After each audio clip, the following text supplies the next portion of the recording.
All right, welcome everyone to the September 12th, 2024 meeting of the Interneighborhood Cooperation Transportation Committee.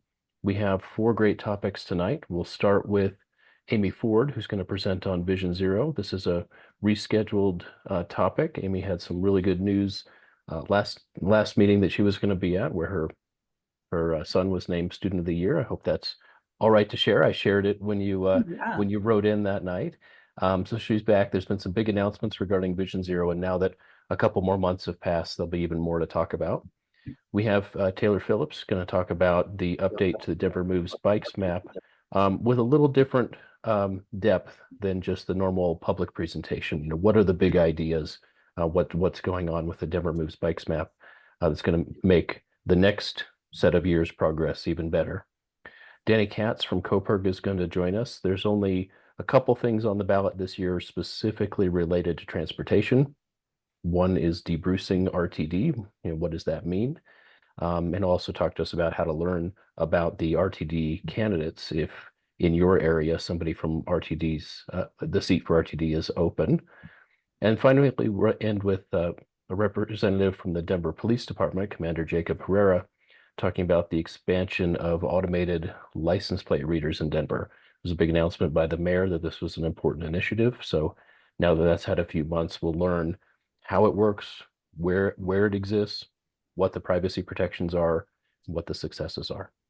We'll start with Amy Ford. Welcome, to talk about Vision Zero. Thanks, Joel. And everyone, thank you so much for inviting me back. We had an interesting dynamic where I had planned on trying to present and kept thinking that this awards ceremony would finish up and I would be able to join you. And it ended at the very end with my son, which was super exciting for him. And so, as you can see, I have a date left on this presentation, and my goal, I hope today, is really just to also have a good conversation. And I've talked with a lot of you, but I wanted to, and in fact, Jill joined me at this presentation. You can see the date of it here in June. And the goal was actually to sit and talk with you all at INC before we read this announcement. But wanted to chat with you about Vision Zero and saving lives, and some of the focus that we have been doing with DOTI. And Joel and I have sat and talked, and I think we all recognize and understand that when we sit and we talk about our streets and we talk with folks at INC and we talk with neighbors and we talk with everyone, every one of us sees and understands what's happening on our roads, which is that they're risky sometimes for people, and how we travel, how we move, how we protect each other when we try to move. And you and I both know that the fatalities that we've had on our roadways ever since we announced Vision Zero back in 2016 have gone in the wrong direction. And in fact, they have gone up dramatically in the last several years. And, as we go into a post-COVID world, if you will, and as people return to the roadways, whether they were driving or whether they were walking more and biking more and others, what we saw was a dramatic increase in our fatalities, to the point where, in some regards, from when we announced Vision Zero, that we have, gone up by 20 people. And in the last, 10, almost 20 years, we've doubled our rate of fatalities. Why do we care? One life lost on our roads is too many. And of course, the intent and the focus of Vision Zero is a philosophy and approach and how we think about reducing those fatalities, because again, one is too many. But what we also recognize as we started to think about Vision Zero is that structurally and functionally, that as we were moving in one direction, how we addressed and how we approached thinking about truly driving down fatalities as quickly as we possibly could. And so when I show you some of these stats, and what I want to talk about, and you probably read about some of this in the paper, is when we think about statistics, I wanted to sort of point out a few things.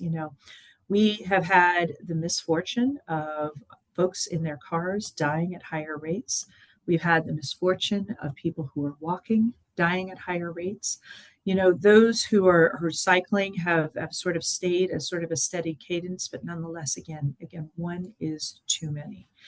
And when we talk about that, and when we talked about how we think about addressing fatalities, and as you all know, I came into office here, if you will, into my role as mayor, came in June. I then started in the following January. And I sat and I talked with him about how we think about a safe and a vibrant and an affordable Denver. And when we talk about safe and how we address the one critical thing that is happening in our transportation system. And when I talked with the team about that, I said, if we were to work to drive down fatalities by 50% in the next year, in the next 2 years, what would it take to do that? And there was one answer. It was speed. When we say that we talk about speed and we know what is unfortunately killing people, speed is at the causal relationship of almost every single serious fatality and serious injury that we're seeing on our roadways. So what you have here in front of you is a map, effectively, of the traffic-related deaths that we do have related to speed across our network. And this was over the last, several years from 17 to 21. But as you see, 83% of those fatalities were caused by speed. And I think you all know this, and Jill can chime in as we go, but the faster something is going, the more likelihood that you die. And that sounds so crass and so straightforward, but that is the challenge. And I think that you've also probably seen the stats that, if you're at a 40 mile an hour, that you increase the likelihood of vitality by a certain percentage. And we know that our vehicles are heavier. We know that our vehicles are going faster. We know that when you put a person, whether they're unprotected, as such as a walker or a cyclist, or even another vehicle in space, that's what increases the likelihood of those deaths. And so when we talked about this, and we talked with the mayor and others, we said, what is it, our goal and objective, and how we could reduce those fatalities as quickly as we possibly could. So we know why it's happening, and we know where it's happening. And so that was the challenge that we put to our team, is how would we do this? And when we talk about where it's happening, we know it's happening on our high injury network. And we know that it's happening because of the speed. And so the program that we launched then in June was, how do we address this? And what you've got in front of you guys is a map on Denver's high injury network. And I suspect a lot of you have seen this before. High injury network for us has very certain designations, and tier 1 being sort of these highest of our injury networks, to tier 2 roads that we have our eye on, so to speak, that we are watching as they come into how we would look at them as high injury networks. And then we actually have certain areas that have been classified as higher injury networks. And in fact, going to talk about one of those here more in a minute. And so when we talked about that, what would that challenge be to reduce those fatalities and reduce them by 50% in the next 2 years? Our team came back with some solutions. And I wanted to share this with you when I talk a little bit first, though, about where this fits in the context of our overall safety programs. And you guys are aware of this, that since we've launched Vision Zero, we have a series of programs that layer up on each other in a variety of different ways about how we continually focus on this top priority for us as a city and our top priority for us as a DOTI. How we layer sort of the work that we do in our operations as we think about striping and signage and our timing, how we think about our assets, about how they continue to improve. You see a lot for us right now on slow and safe streets about how we slow vehicles down, how we enhance pedestrian safety, how we enhance safety for our cyclists, how we think about policies and guidelines. For instance, we just recently implemented a safety policy that prioritizes safety in our design of our roadways, our corridors, how we think about what we are doing, and how that weaves its way into the design and the implementation of our programs. To even our area engineer response, this is when people call in from 311 and they say, hey, I see this. I think it's really important that we add a hawk signal at this traffic, at this area on this corridor because of where people are doing crossings, or hey, I think that we should be having a pedestrian crossing in this area with crosswalks or otherwise. We also have programs that we do rapid response. So after every single fatality on our roads, we get the report, and we actually have a rapid response team who sits and then looks at what happens in those corridors and then actually determines and tries to make changes and adjustments. I'll use a small example. There was a fatality a while back, several months ago, on 10th and Federal. And unfortunately, a gentleman who was crossing the street in a wheelchair, he was pulling himself across, did not make it across the corridor in time. And a vehicle who was stopped at the light, a tall, high vehicle truck, started and hit him and killed him. And in part of the review on our rapid response team, the resulting factor of him not being visible for the truck had us decide that an alternative that we wanted to do was to move back the stop bars at that particular intersection so there was increased visibility. So what you're seeing today is the Save Lives Initiative on top of all of those things. And with the Save Lives Initiative, what we announced, and in fact, the mayor was talking about it today as we were talking about our budget for 2025, is Denver's SPEED program. And the SPEED program is really oriented around a couple of things. How do we address what the primary issue is and cause of these fatalities? How do we address where they are? And how do we do it quickly, immediately, rapidly, with focus, such that we could start to drive down those fatalities very quickly? And so what you see in front of you are things that you've seen before, interestingly enough. And in fact, Joel and I were having this conversation. What we wanted to do was how can we rapidly and quickly, with lower costs, since we were in constrained budget environments and others, see what we could deploy. So what we have done is we have proposed, and we are actually in the process, I'm going to give you an update about where we are, a series of programs that address speed that are really proven countermeasures. And when I say countermeasures, they are things that actually have crash reduction factors that when you layer them together, we believe will start driving down the fatalities in these corridors, and things that we have experience having done before. So signal retiming, for instance, and how we think about creating protected environments on the signals such that, and we've done this before in other corridors, but on the corridors that we are looking at doing, federal as well as Alameda, how we retime the signals such that people are absolutely encouraged and really restricted in a way to do the speed limit with those signals and that signal retiming. How we think about different kinds of enhancements as it relates to our high injury networks. How we think about and combining that with pedestrian crossings is how we think about combining that with street lights and daylighting. How we put all these pieces together and how we think about where we would implement them. Also under review as we think through these programs are how we think about camera enforcement and the fact that we have recently been authorized by the state legislature. And if you heard the mayor talking about this when we announced it, he commented about all the proactive things that we can do, about how we hold people accountable for how they behave on our roadways, how we encourage through infrastructure, through design, through quick things like signal retiming, how we think about nighttime and no red light running and protection there, how we put all those pieces together, but ultimately how we hold ourselves accountable for what we're doing. And so the fact that we now have the ability to do automated speed enforcement is something that we intentionally will be looking at and we will be implementing. So the pilot corridors on where we're going to be doing this program are both on Federal Boulevard and Alameda. Why? They're both on the high injury network. Why? Because they have some of the highest propensity for speeders. We know we have people, for instance, dragging Federal Boulevard regularly at night and others. We are working with different groups. We're working with CDOT, in fact, on how we are doing different programming and how we're creative in thinking about not just the solutions that we were talking about here, but how we think additionally about other options. And I'm going to share with you some maybe out of the box and innovative ideas that we're testing in other corridors that we want to bring through to this. So as we look at this, I wanted to talk just again about the SPEED program, that you're going to see the deployment of those strategies right now. So they're happening right now on both of those corridors. And we're going to catch you up on sort of the timing of them. But I wanted you also to see about the investment that we're making back to that big pyramid, about the plans that we have with Denver Moves Everyone and how they also overlay with that high injury network.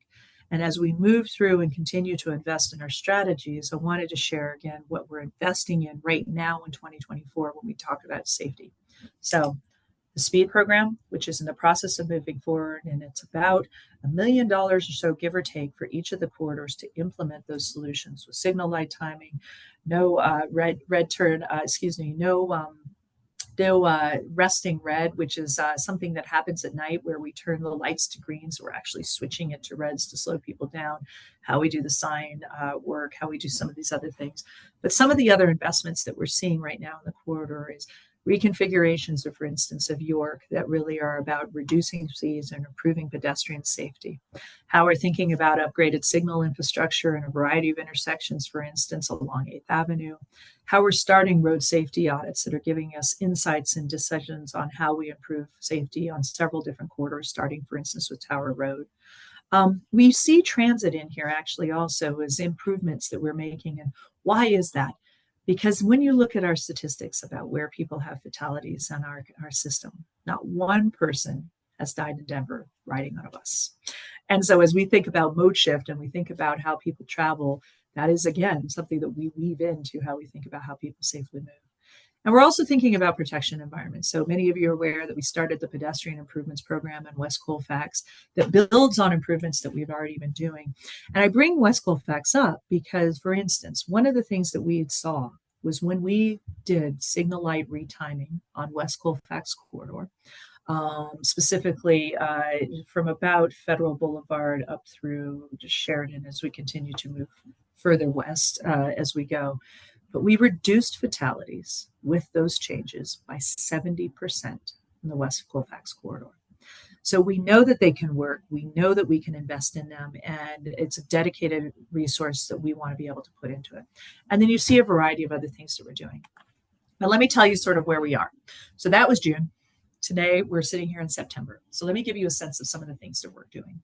So number one, both on Federal and Alameda, we have started installing all of the signs for the sign bombing, if you will. And I say that because it's sort of how you move dedicated signs, sign improvements, signs that will flash people's speeds as we go. We have started the signal light timing, and we are almost done with it in a certain portion of Federal, in the southern portion of Federal. We are working through it on the Alameda portions right now. On Evans, what you see in front of you here are a series of demonstration elements that we have put in at Evans between University and approximately Downing, right at the University of Denver, to address major safety issues that we were seeing there. But what we also wanted to do was test run some other solutions.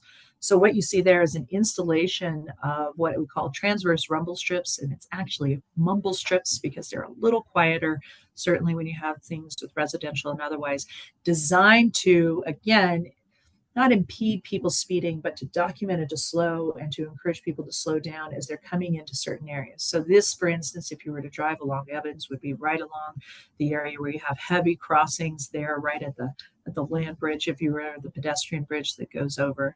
And the goal would be, as we get the pre and post testing, is that we take that over into Federal and think about locations perhaps as people come into intersections and others to again slow people down. On York Street, you see the configuration that we were proposing to do, where we took a much wider street. We are looking at what slow and safe amenities are to that street. So how we add protected left turns, how we actually added in parking plus protection for cyclists and pedestrians, and are reconfiguring York in a way that also allows for the continued throughput of vehicles and others, but really prioritizes a shared use mobility street that we believe will slow people down. That too is on our high injury network, York is. Other projects that we have coming down the pike, for instance, are West 29th Avenue, and it's getting a little bit of attention right now because it is a corridor that has a bike lane, and a corridor that has protection. It has a corridor there out by Sloan's Lake. It too is on our high injury network, and we've received a lot of notes from the community about how we continue to slow traffic in that area. So we're looking at changes that would add a protected bike lane in the area, still preserving parking for the many businesses who are along there, and continue to add additional speed humps and other traffic calming measures to slow move people through that corridor. And then I'm really excited to announce, which actually just came out Wednesday, that Denver is going to be awarded a Safe Streets for All grant for the overall speed program. Not the whole thing that I wanted, but a big portion of it. We actually asked for over $20 million to take the speed program elements and to deploy them to a variety of other high injury network corridors throughout the city. We also talked about how we deploy speed program elements in the downtown area as a safety area. And we were just notified that we were awarded nearly $7 million to do exactly that in the downtown area. And just to give you a sense, in the downtown area, it is 2% of Denver's overall landmass. It comprises 20% of our fatalities.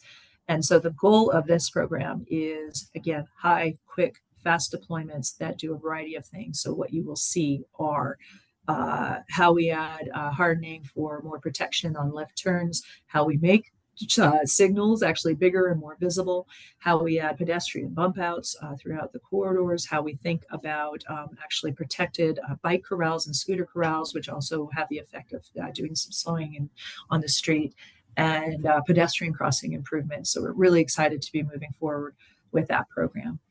And so as I close out the presentation, that I love just questions and other things, I wanted to just point out one last thing, and I will put this link in the chat as we go. But I wanted to show you also a first of its kind. I promised this was I came in because I wanted people to be able to see and understand how and where we invest in Denver, how we invest in Vision Zero, how we invest in our streets, how we invest in you as you guys move through the city. And what you have in front of you is a layered map that actually demonstrates and shows, and I can pull the live version here in a minute, but demonstrates and shows all of the investments that we're making in our 6-year planning process, the things that are under construction right now in 2024, the things that we have in planning as we move through. So I think it's important for us to realize, and everyone knows this, transportation takes a while sometimes to plan, design, to find the money, to make the investments and the changes. But wanted you to be able to understand sort of the capacity and where we are going, investing in our city and our safety. So let me stop there. And then I'd love to have questions and others as we continue the conversation. And I'll keep this screen up, and then we can just sit and talk. Great, thank you very much. I'm going to go through the questions here and call on folks. I'd like to start a little new tradition here. As you ask your first question, would you please share your name and what neighborhood you're in? Because I want us to get to know our speakers, and I want our speakers to get to know us. We'll start with a couple of votes here on Michael Henry's question. Michael?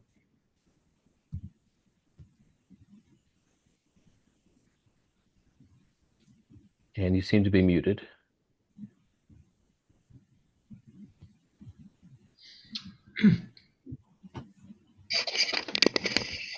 I'm sorry. Yes, my question for Amy is how, if at all, will the mayor's proposed budget for 2025 impact your department? Absolutely. And obviously, the mayor presented today on the overall big picture for the budget, and he shared some news, of course, of softening sales tax revenues, which resulting in approximately about a 1% growth in the city as a whole in regards to sales tax revenue and others. And so consequently, you see an overall budget for the city that really only grows. It's the lowest that it's grown since really prior to the pandemic at a 0.6% increase in the total budget.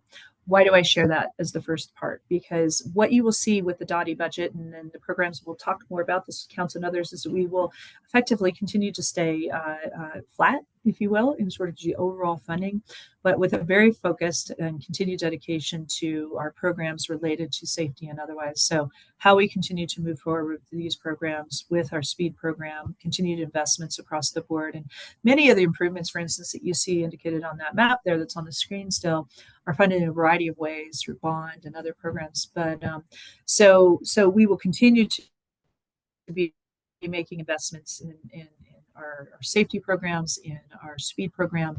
We're super thankful, obviously, for the grant and others to continue to bolster resources that we can take out to this. And then more yet to come on the details of that budget here over the next couple of weeks. And Michael is in the Cheeseman Park neighborhood in Capitol Hill. I'm following the thumbs up, so please, if somebody asks a question you like, go ahead and indicate that. John Rickey has a question about trade-offs and with an eye towards safety. John? Oh, thank you. My name is John Rickey. I live from Sun Valley neighborhood, which is just south of my stadium. My question is that the city consistently, not occasionally, consistently reduces the safety of bike infrastructure projects like the one on 29th Avenue in order to preserve free parking, which also increases pollution, people in their cars, mode shift doesn't happen, and basically goes against every city adopted plan.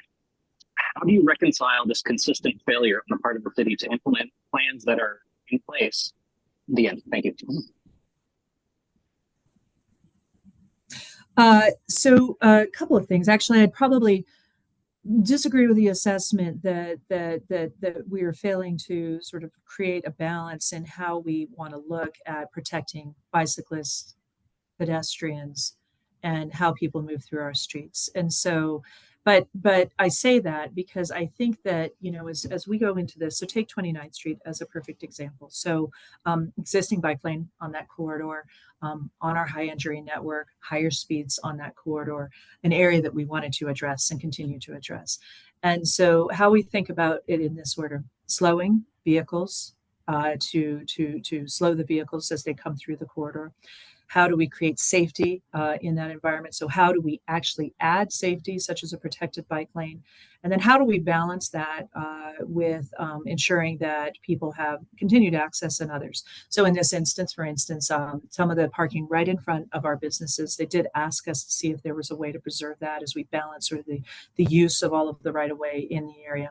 We have other property owners and homeowners who are not so excited about the fact that they will be losing parking on the street side in front of their homes, albeit that we think for the balance of parking in the area with what they have in garages and driveways and side streets and others, that it still preserves.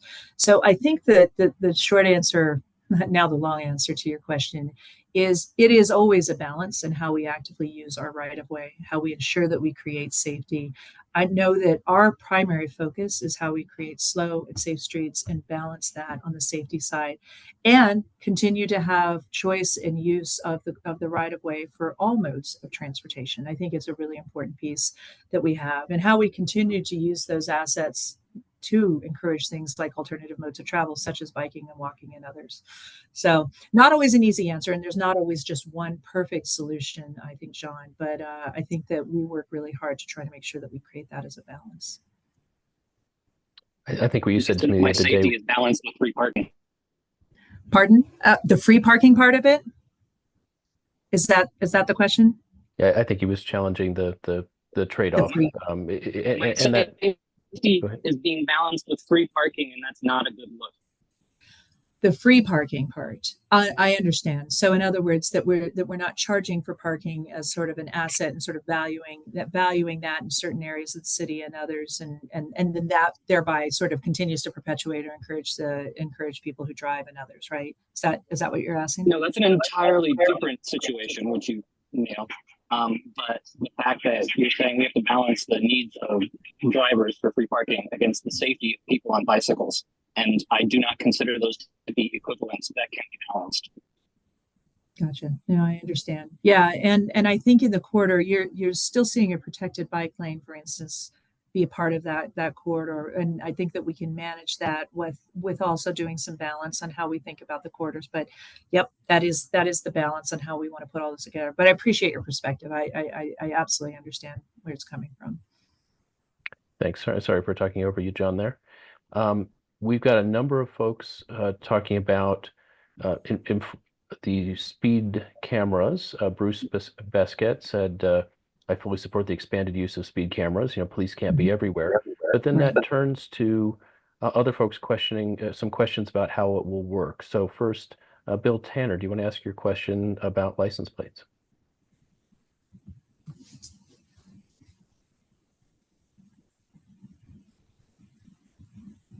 And Bill Tanner, you seem to be muted. And I can, if Bill's not able to ask the question, I certainly am also seeing it in the chat. So, okay, I believe he was asking about he's observed more cars with no license plates, and I think the press has talked about this somewhat. Registration and then even lack of license plates. I believe in Colorado you're required to have both a front and back license plate, which seems to be indifferently enforced. But if automated enforcement depends on that, what do we do about that? Yeah, you know, it's a double focus, and I think that's a fair question, Bill, because so number one, let me just talk big sort of picture about what the automated speed enforcement program would do. So as the state legislature changed this legislation to allow for that, it required a number of things as you implement those programs, and so we've got some work to do yet to establish that. And in fact, some of you sitting on the call and others who have participated, a group of you have sent in a white paper with some suggestions for us on thinking about policy, how we enact these programs with an eye towards equity, and focus where the dollars of revenue that would come in, where they would be allocated, and directly sort of a focus to safety. How ensure, in fact, the state legislation made a big point of trying to ensure that this was not perceived as a, I'm going to say money grab, but it really is a focus on how we drive safety through the improvements of this. So let me say that sort of out loud. So that means we designate high injury network corridors. And for instance, we will be looking at deploying this along Federal and along Alameda. You are exactly right that it is a license plate reader system. And yes, there is, you are seeing this where people do not have license plates in their vehicles. We've been talking with Denver Police and others about the continued enforcement on expired tags as well as license plate. As you know, that we have the prioritization about how they do that, and they are the ones who are the ticketing agents in this regard, is something that we're looking at how we continue to grow. It's a statewide issue, as you're aware, and we're also talking about whether or not there's increased capacity for enforcement agents and others to be able to go out and to start doing some of that from a ticketing perspective. So not an easy answer because there's no easy solution to doing that, but you are absolutely right that that is an issue. No license plate, no ticket, and that does present a bit of a challenge, but it's one that we're working on how we try to solve for as well. Or obscured license plates, which is another trend we hear about. That's another one. You see it happening with our managed lanes and all of that throughout the Denver system. We'll stick to this kind of topic for a moment. Bruce Basquette has a question related to registration. Bruce, do you want to introduce yourself? Yeah, Bruce Basquette, Hutchinson Hills, Willow Point, far southeast Denver. You may have talked about it a little bit when you just mentioned the legislature, but either DOTI or Denver or the state of Colorado needs to do something to make it a worse penalty, or to catch the people that don't have license plates at all, or are driving expired permanent plates or long expired temporary plates. Mm-hmm. And I talked to my DPD district commander last month at South by Southeast about that, and he mentioned the 1 month program they did looking for all that. I don't think they did near enough. I'm not sure if they really have the tools available to do enough. I can walk through my neighborhood and come up with 2 dozen cars, in just a matter of 30 minutes or so. Yeah, yes, and yes, it's penalty fees. It's attached to the state. It's also attached to the local jurisdictions who do the enforcement of it. And I think you're absolutely right. And I think the seriousness of it is something that I think continues to rise, because we know why people are choosing to do it, and there's a combination of reasons. And so, but now I appreciate the comment, Bruce, because I think it is something real, and with some of that behavior also then comes some other behavior in regards to stealing, in regards to theft, and in regards to speeding. It's so, they are connected, as we all noted, and so I appreciate the comment. And then the final topic on this license plate / automated enforcement, Leslie Welsh has a good question. Leslie? Hi. Okay. Can everyone hear me? Hi. Yeah, we can. Great. Okay. So hi, I'm Leslie. I'm out in Inglewood, but I spend a ton of time in Cap Hill and La Alma, so I consider myself a Denver parent by now. I was one of the co-authors on the automated enforcement proposal this year, and so thank you for bringing that up earlier. But I just wanted to get a better sense of where we're at, like logistically, because it's good to hear that it's like being talked about and everything. And I think I may have missed some parts just having had to pop in and out of the here today, but it's so I'll give you exactly sort of where we are logistically. Yeah. So we have been meeting with all of the different groups within Denver to start putting together the bones and the outline of how we would actually implement the program. In fact, I just had a presentation on it today from my team as they're going through. So we are working through sort of the policy logistics. Do we need to make our ordinance changes? What, if so, how, and what we need to include in that. We are in the process of looking at how we look at the adjudication of the tickets and how that's done and how that's measured, how we address who really sort of administers the program, some recommendations so that DOTI sort of take this on as that it's more of an administrative enforcement rather than a perceived, law enforcement type of program. We're sitting and talking about how we then use the revenue and where the revenue is distributed to, as for instance, going back into safety programs and like. Yeah. So long-winded to say, simultaneously, what we're doing is we've been doing some investigation of actually how we procure the speed cameras themselves and working through that. Actually, we're looking at cooperative purchasing programs with other cities, and maybe we can leverage some of that to accelerate the move that we would do to deploy that. And then finally, doing an assessment of where in the corridors I mentioned that Federal and Alameda will be part of the pilot of where we start the deployment of these cameras. And but we feel that it's important for us to have good communications with the community and others to ensure that people feel that the program is being administered appropriately. Like I said, with equity focus in mind, how we look at the administration of tickets. Do we do a warning to begin and then thinking about the ticket afterwards? So long-winded, what I would expect to see is that we hopefully will have program implementations. I would say Q1 and Q2 of next year, where we're coming to the community, sharing the framework of the program, looking through and moving through procurement such that we might have something implemented by I would hope sometime next summer, next fall. That seems a little long. If we can accelerate it, I'd love to. But there are a lot of pieces that we have to put into place to move this. We don't want it to be slapdash, and we want it to be a thoughtful and comprehensive program as we do that. All right. Thank you so much. Absolutely. We see some good support, Cindy Sestrich and others in the chat to talk about light timing, and it's certainly impressive. The change that you saw on West Colfax. I guess my question for the evening is, I've heard for many years this simple tactic, and it intuitively makes sense. You're incentivizing people to go the correct speed and sort of lightly punishing them with more red lights if they're going over that speed. As a matter of fact, I've heard the traffic engineers do this. So I'm shocked that it's still yet to be done decades later, and that when it's done, it can, how many lives could have been saved if it in fact was being done when we were told it was done? What are your thoughts on this? Yeah, no, I appreciate that, because so signal light timing is not a one and done. And that is always one of the interesting things. So the way that we process the signal light timing is you have traffic engineers who go in, we're assessing the volume of the traffic, how we time the signals, how we adjust the flow, how we're ensuring that we're keeping people moving, et cetera. And it's a process that needs to be regularly done and updated. And so while we may have done a signal light timing on a corridor, let's say 10 years ago, changes, volumes of traffic, et cetera, different patterns, different use patterns, improvements that we made to the corridor and others all come together as we then want to continue to do that and to update that. And there are some corridors that have been sitting with same signal light timing packages for a long time. Technology is moving in a direction that allows us to get to where we might be more dynamic in sort of how we do that. In other words, it's responding to real-time interactions and goes into pre-programmed light signals and timing. That's probably a technical detail, one step too many.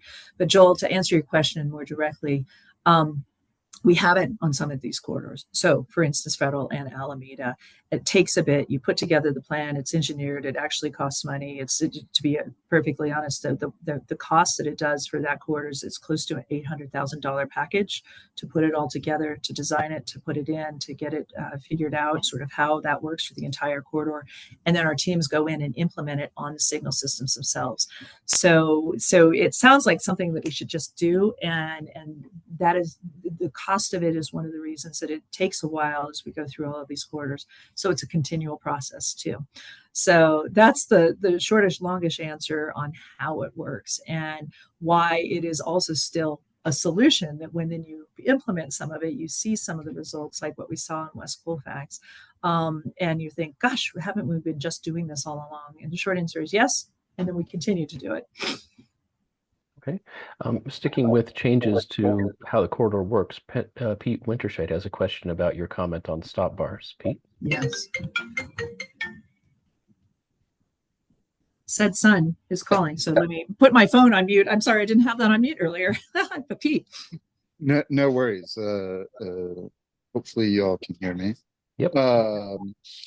Yeah, so I've always viewed stop bars as something that, like, well trained and safety conscious drivers abide by.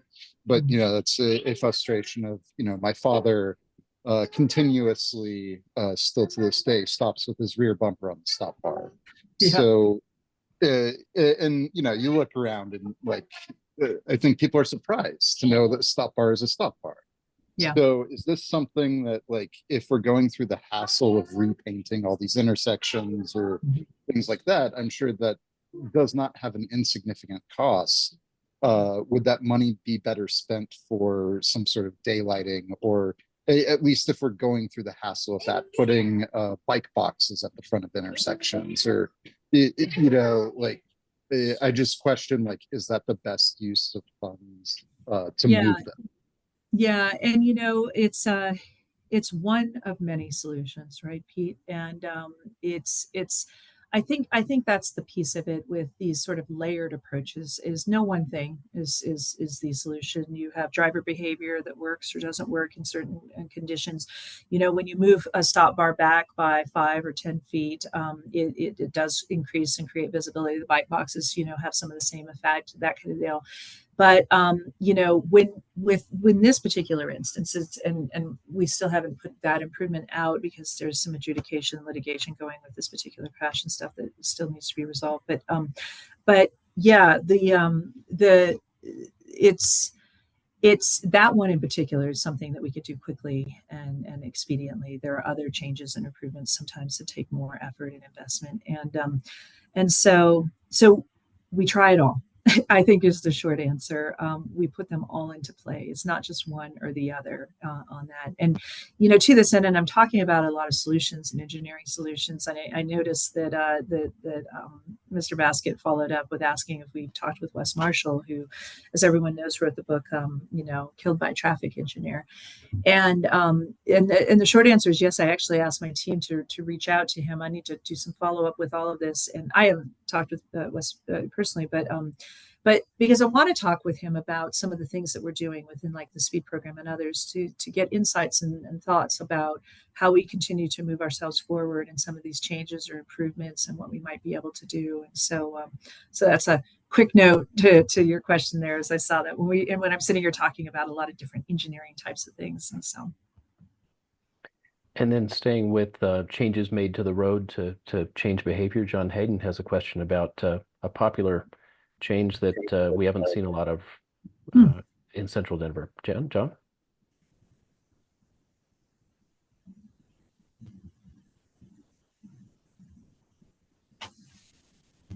John, you're on mute. Did I unmute successfully? Yep. There you are. Okay, great. Thank you very much.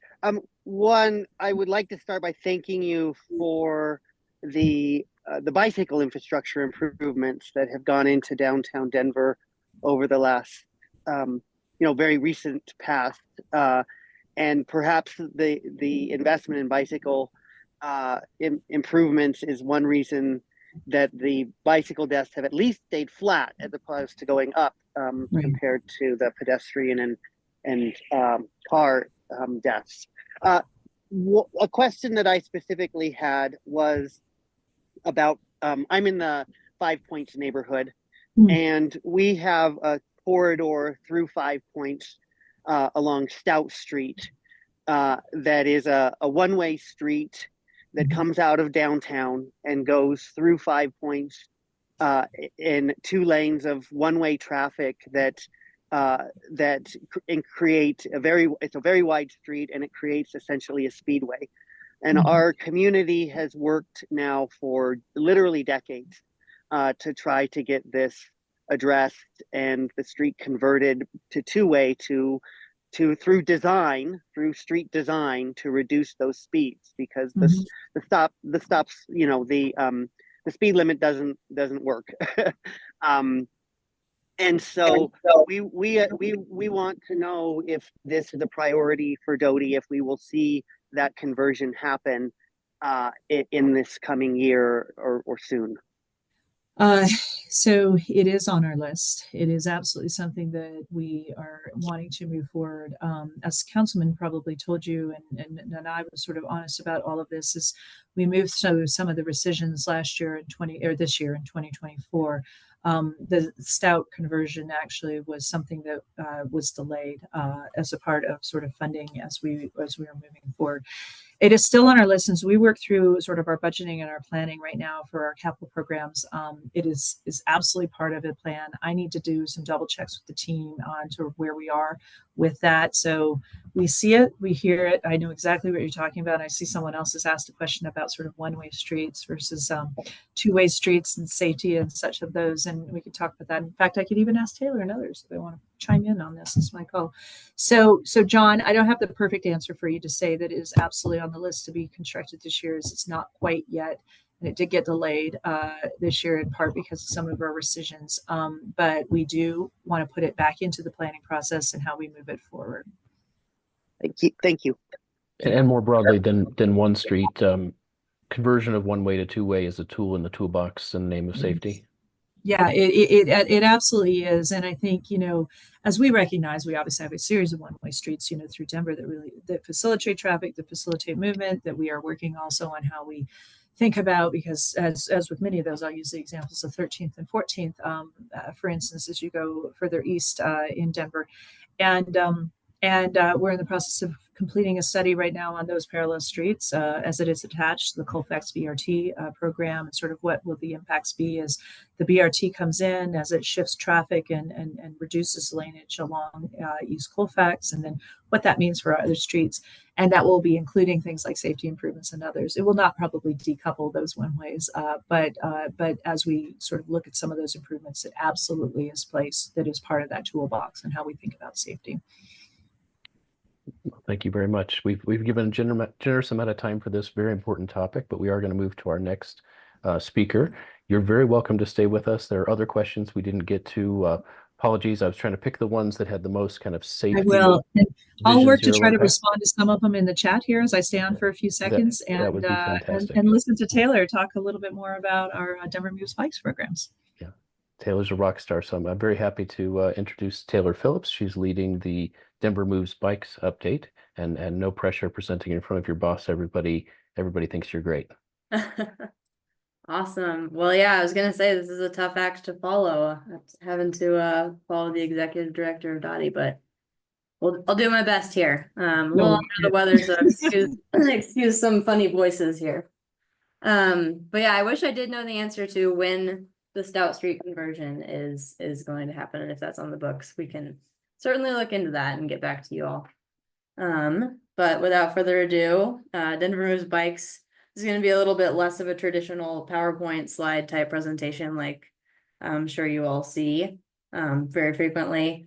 So tonight I'm going to kind of go over our online, it's kind of like an online open house format. I thought it was like a really good way to present all of the information about what we've done for Denver Moves Bikes in the past few months and kind of where we're moving and what direction we're heading in. So I'm just kind of going to scroll through all of this, and we'll pause at the end for questions.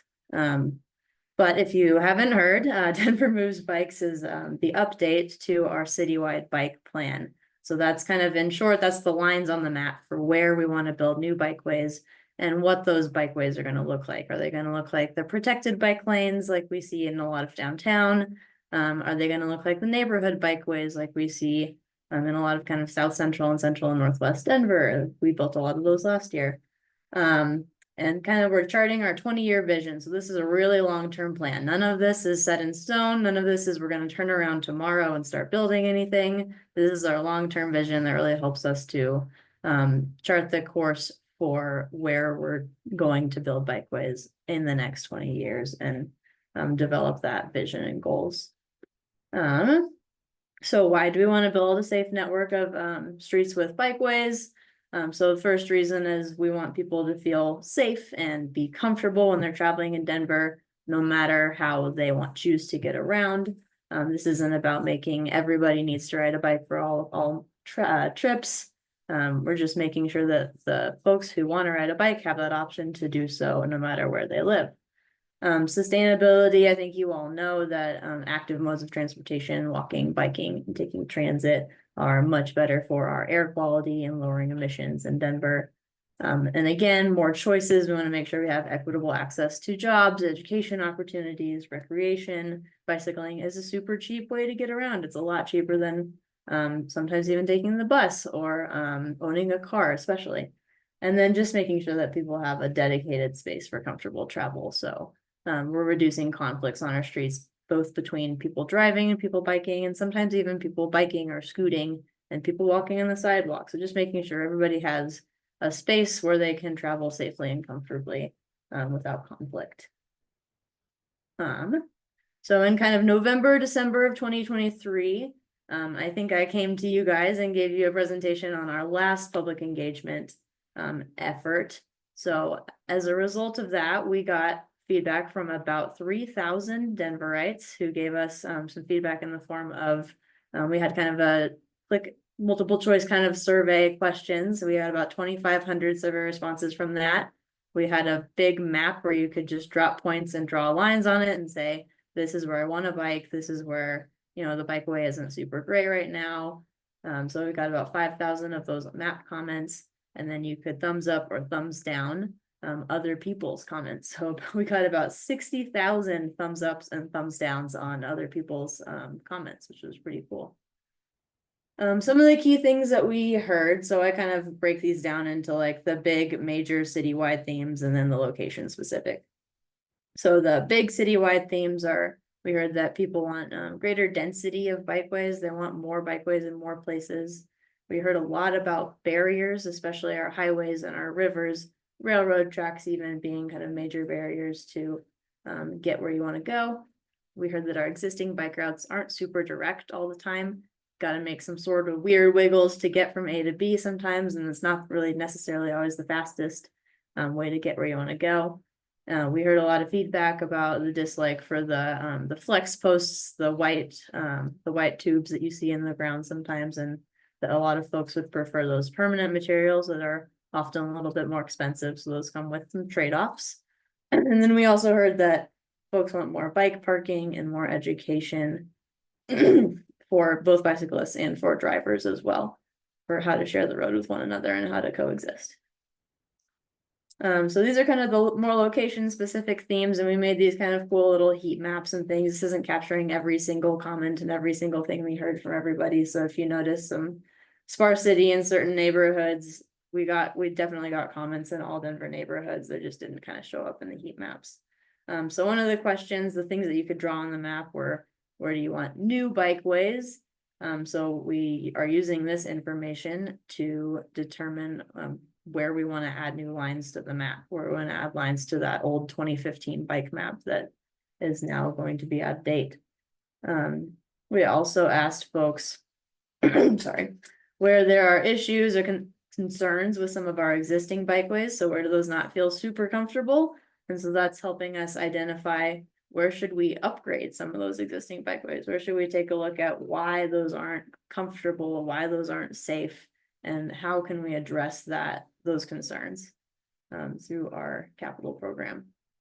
We asked folks again about intersections specifically. We know that intersections are often the most uncomfortable, the most dangerous part of any trip, no matter if you're walking, biking, or driving. So we asked folks, where are those challenging intersections? And kind of one of the next steps that we're going to start tackling pretty soon is taking this information from folks about the challenging intersections and plugging those into our like intersection improvement program, whether that be through our pedestrian crossing program, through the bike program, or through our kind of signals and infrastructure program to add those to our CIP and Denver Moves Everyone kind of plan. So really quick, I'm going to touch on how bikeways are planned. This is a little bit more kind of education piece for folks who aren't as plugged in. So I'll kind of breeze through this because I know Joel told me that you guys are pretty plugged in group and you might know a lot of this, but how are new streets selected for bikeways? So we use the input from the draft map. We used a lot of our area plans, the previous planning efforts to pick some of these new bike routes. We use things like Strava, we use destinations. So where do people want to go to make sure we're connecting the gap from A to B. So that's kind of the host of information that we use to pick which streets and where we want bikeways. And then we have to the next step of this is choosing the facility type for each street. And the two real main ways that we determine what facility type belongs on each street is using the vehicle volumes and the vehicle speeds for that street. So as Amy was kind of alluding to earlier, the faster you're going, the more likely that if you are involved in a crash that you are going to be seriously injured. So the faster the vehicle volumes are, the more vehicle, the faster the vehicle speeds are, the more vehicle volumes there are, the more separation and protection we need between bicyclists and people driving. On our really, really low volume neighborhood streets, you don't necessarily need a dedicated space for biking because you're only going to see a car every few minutes. And when you do, they're going to be going 20 miles an hour or so. And that's kind of our neighborhood bikeway facility type. So I'm going to breeze through these really quick because I know you guys are pretty informed about this, but just going through each kind of facility type here. Neighborhood bikeways, like I said, are those local streets that are really calm. We add the traffic circles, we add a bunch of wayfinding signage that says, you know, this is a place for people. This is a people street, not a street for cars. So we'll add things like speed cushions, speed humps, traffic diverters to discourage drivers from using that street, and so on, to just really calm the street and make it a people first street. The next facility type is kind of similar. It's a shared street. So these are kind of like your Larimer Street, your Glenarm, like some of those things that we see a lot of these downtown, and we saw a lot of them during the COVID-19 pandemic. We put up a bunch of kind of temporary shared streets. Often vehicles are permitted on these streets, but not really encouraged. It wouldn't be a great place for you to get from A to V in a car. But we often see more kind of greenery, places to sit and hang out. Often these are on kind of commercial streets. Again, these were really kind of born out of the COVID-19 pandemic, and we're looking to make them more permanent over time.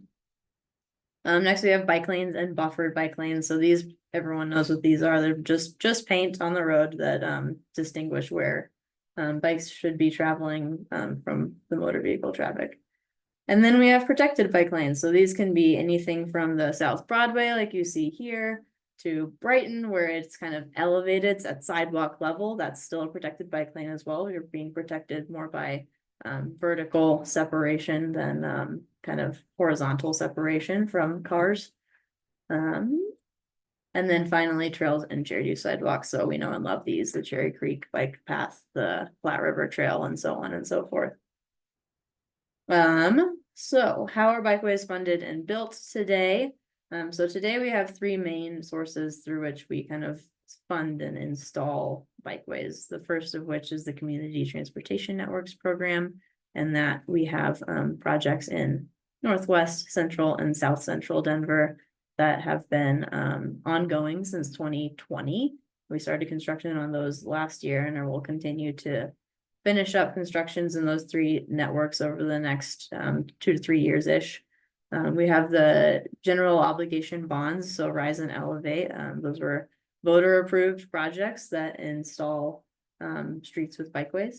And then we have our Safer Streets paving program, where we follow our paving crews and use that opportunity for them already ripping up the street for us to go lay down new striping and new improvements that make the street safer and more comfortable, not only for folks bicycling, but we'll add a lot of crosswalks and pedestrian improvements, and sometimes coordinate with our transit team and RTD on bus stop relocations and things like that as well. And then question mark, future potential funding sources. We'll often go after grants and things like that to fund one-off bikeway projects. And who knows the future of funding in Denver. Cool, so that brings us to, hopefully this loads, maybe my internet's a little slow. Some highlights of the new network.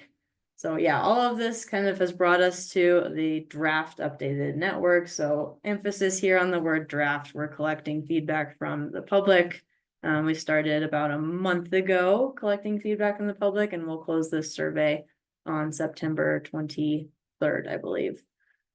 So some highlights that we'll see here are we have in kind of the solid line our existing bikeways. The dashed line is our proposed bikeways from the 2015 bike plan. And if you scroll down here, the darker dashed lines are kind of the new future bikeways that we've proposed through this plan. So we're adding about 230 new miles of safe streets with bikeways. One of the things that we heard from the public at our previous outreach was kind of that key theme of crossing major barriers being a really big issue. So we're highlighting here kind of some of the crossings of the our highways and our rivers, and where it's really tricky to get from A to B. We're taking a look at how are we going to upgrade our existing bikeways. So the darker blue solid lines here are where we've identified an existing bikeway that needs to be upgraded. And that in this sense is mostly because those speed and volume parameters that I talked about earlier are not being met. So the current facility type is underperforming for the speeds and the volumes of the road. And typically these are striped bike lanes that need to be upgraded to protected bike lane. But we're also looking at over time, how do we upgrade our paint and post kind of our less aesthetically pleasing protected bikeways and neighborhood bikeways to those concrete, more permanent materials that look a lot nicer and are really better for maintenance and long-term over time. The other really exciting thing that I'm super excited about for Denver Moves Bikes is the idea of this core network. So if we think about all of our other modes of transportation, we have hierarchies. So if you're talking about our roadway network for driving, we have arterial streets, local streets, and collector streets. And those kind of dictate the people moving capacity of those streets, how fast you should be able to move on those streets. Similar, we have BRT for the transit network. We have BRT, we have light rail, and then we have kind of different hierarchies for different levels of investment, different speed and reliability of our transit network. We've never really had anything like that for our bicycling network. So this is really proposing that the core network is kind of like our arterial network or our BRT network for bikeways. So this is a connected backbone network for really for longer distance travel. We're envisioning that these are the streets that higher volumes of bicyclists are going to want to use. And especially with the advent of e-bikes, e-scooters, the really stark difference in the speeds at which folks are going from, the person pedaling with their 8-year-old really slowly to the person on a 20-mile-an-hour e-bike. We need to make sure that those folks can be able to have enough space and enough room to pass one another safely and comfortably. So thinking about how do we make sure that when we build those bike lanes and protected bike lanes for this core network, that those are a little bit wider and more comfortable for passing. The goal here, and this isn't a shall, this is a goal, is that we'll use permanent construction materials. So these will be eventually in concrete, hopefully include some green infrastructure. This is really kind of like our Cadillac, our really nice bikeways, the red carpet for bikes in the long term. So why are we doing this? Why do we develop a core network? Like I said, other transportation networks have that hierarchy that we're really lacking. This will help us to prioritize investment and make sure that we're putting money in the right places, that we're making that mode shift and that change. And then not a lot of other cities have similar networks like this, Portland, Minneapolis, Seattle, Boston, just to name a few. So we're really just kind of jumping on the bandwagon with all these other cities. So how did we pick these streets specifically? And again, this is a draft. There's a survey you can fill out here where you can say, this is a terrible idea. Actually, I think that this street would be a better idea. So we picked these because they're really direct. We wanted to minimize that kind of wiggle and the jogging that you have to do to get all the way across the city. We tried to make sure the spacing was roughly a mile apart with a little bit more density in kind of our downtown core where we see higher ridership. And then we wanted to make sure that we're identifying streets that have the capacity, the width to include wider trails.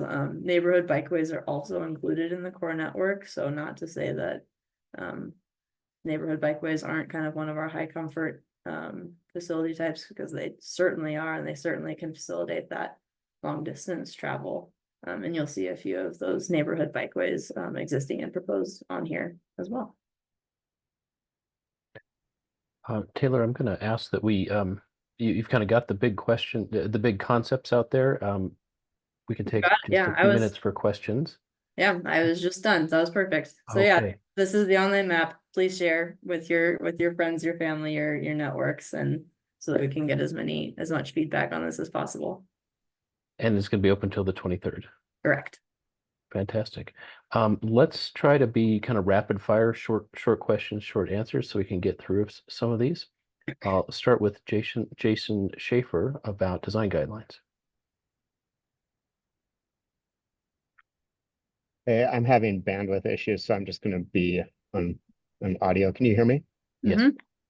I was just curious, as part of this update to Denver Moves Bikes, is there going to be an update to the design guidelines? I remember seeing like a bike design guideline from quite a ways back, and I know NACDO's updating theirs. So I'm just curious if there's going to be an update to the design guidelines. Yeah, so it's not actually really tied to this project at all, but yes, you will probably see updated design guidelines posted on our website in the next 2 weeks. We've been working on those for about 4 years now. I've been working on those both from my consulting days way back in the day before I worked at DOTI all the way through now, and we just finished it actually today, which I'm very excited about. Awesome. And 2 quick suggestions on the neighborhood bikeway design. I think like trying to prevent turns from arterials would be great, like just using diverters on those and kind of making that the default unless there's some reason for an exception, because that really takes away the high comfort from a neighborhood bikeway when somebody is going 35 on a arterial and they, make that turn. So I'd say if that could be the default, that'd be great. And also more speed humps. Are we piloting that still, or is that part of the toolbox now? Yeah, so diverters, I think one of the first places that we look when we do diversion analysis and determine where to put diverters is at those intersections of kind of our bigger arterial streets where folks are going fast. So that's definitely something that's in the bikeway design manual. And then speed cushions are no longer a pilot. They're officially a thing that we can use freely. You'll actually see some coming in on 29th Avenue, as well as Knox Court later in about a month or two when those get constructed. Yay. Yeah. Going back to quite early in the meeting, Cindy Sept had a question about all the white poles. Cindy, I know it's going back a ways, but if we can hit that one for this topic. Do you want me to ask the question, or do you? Yes, yeah, please do. Oh, okay. So all the white poles that were put in, Colfax, 14th, 13th, I'm in the Capitol Hill neighborhood. They seem to be confusing to people who are visitors or from the metro area. And they're hard for big trucks to maneuver the narrower streets. I don't see those in any other city I visit. How did those come about, and why do you use so many of them? Are they temporary? Yeah, good question. So other cities do use them. Actually, I was just in Chicago, for example, a couple of weeks ago for a wedding, and Chicago uses them. I know Seattle, Portland, most major cities, New York City also uses them. Most major cities do use the flex posts, and the reason for them is that they are cheap. They're temporary. They're able to be changed. As we've been writing the bikeway design manual and kind of learning and evolving in bikeway design in Denver over the past couple of years, we wanted to install projects in a way that is easily removable if we mess up, if something just isn't working. So we use those, and in addition, with those cheaper flex posts, we're able to build out more miles of bikeways than we could if we were to use concrete for all of those protected bikeways. So we're able to kind of spread the peanut butter a little bit And we've actually seen great results from the installations in that northwest, central, and south central Denver. We've seen on average an uptick of about 14% bicyclists volumes in the city in those three neighborhoods. So our long-term goal, of course, is to upgrade those to the nicer looking concrete materials and make them more permanent. And like I said earlier, they just hold up better from a maintenance and operation standpoint as well.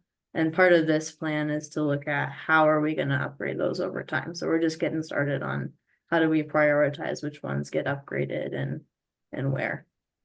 So when you're using them not on bicycle paths, they're for other reasons, or? Often, yeah, our Vision Zero team will use them for quick installations of safety projects, for example. So we'll build like median refuge islands for pedestrian crossings out of them, or we'll do curb extensions to kind of set back parking to increase visibility and things like that. So it's not necessarily just a bike specific tool that we use. Okay. Let's see if we can get a couple more questions in here. With a number of upvotes, Bruce Basquette has a question about Cherry Creek.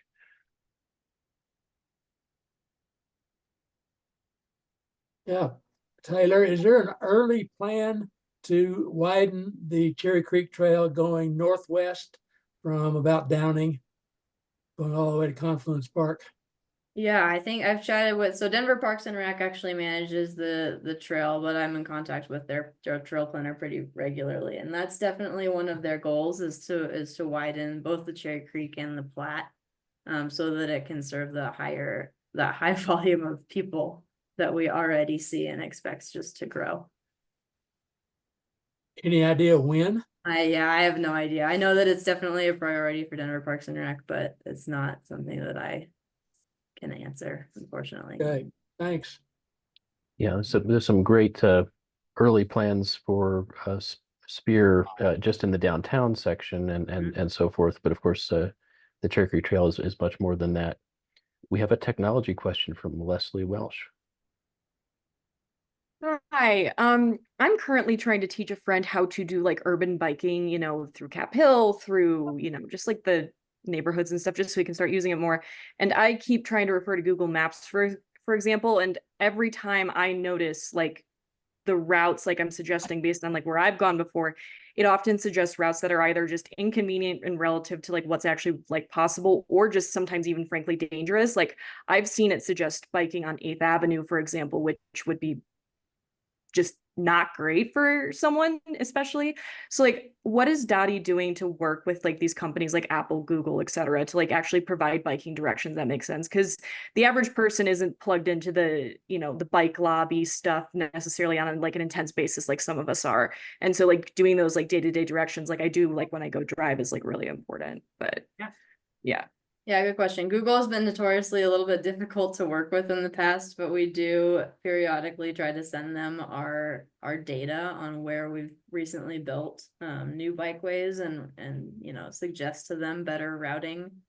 But sometimes we hear back from them and sometimes they just don't respond. So we were pretty successful about, I want to say 2 years ago in getting in contact with somebody who finally responded, and they put our GIS line work into their Google Maps, and I did see it got a little bit better after that. But yeah, I would also encourage you, like we have an online map on our website. It is one of the first things that I bookmarked when I started working for DOTI here, that I can put in the chat.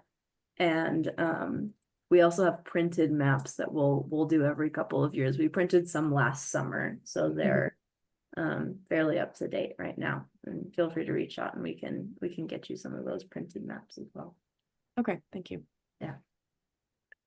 Now, when it comes to difficult routing and the desire to have simple, straight routes, John Rickey, who has dropped off, had a comment, but it was an interesting one to ask you about as the planner.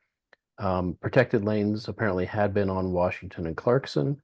They were removed, but replaced with what he calls a zigzag bikeway that doesn't link up with established bike lanes, and as well as keeping bicyclists in dangerous traffic because it is not the protected bike lane. Can you give us some understanding of when you need to step back and what the higher level goals are? Because the core network map, without referring to exactly what streets it's on, just as in general, envisions straight protected major routes. And so this one sounds like you kind of had that and then backed away. Yeah, so I can actually zoom into that. I think I know exactly where he's talking about. So we previously had a recommendation when we started CTNs in 2020 on Washington and Clarkson. So those are kind of right here, these blue lines. We went ahead and we did some studies, some parking analysis, collected vehicle speeds and volumes, found that yes, a protected bike lane is the facility that's warranted on the street, but the parking utilization was nearly 100%. There are businesses and homes and things that use the parking at such a high rate along Washington and Clarkson that went against our design standards to be able to remove that parking. So instead, this jog from Emerson to Pearl was kind of decided on as the parallel route. And this is going to be a neighborhood bikeway. So we're talking about like the speed, the traffic calming and the diversion elements that I was kind of talking about before. That'll still make this just as high comfort, if not arguably, I prefer riding on neighborhood bikeways over protected bike lanes. I think they're higher comfort than protected bike lanes sometimes, but depends on the context. So providing still a high comfort bikeway with, yes, that need to jog about 4 blocks to get kind of down between the Emerson and Pearl corridors, but still kind of providing that north-south connectivity with this light jog. Yeah, those diverters are fascinating because they really can slow down, but reduce volume of cars and slow down cars because everybody learns they don't go through. We had what I would call a naturally occurring neighborhood bikeway here in 5 Points Curtis Park of Curtis Street, because downtown it doesn't go through with the arts complex, and in this end doesn't go through because of the park, and it's always been delightful to bike on.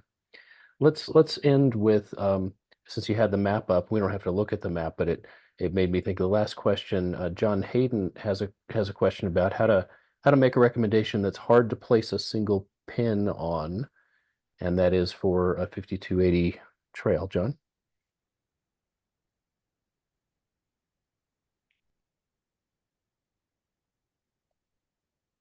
And I don't know if John's sitting. Sorry. No, it just takes me a second to get unmuted. Apologize.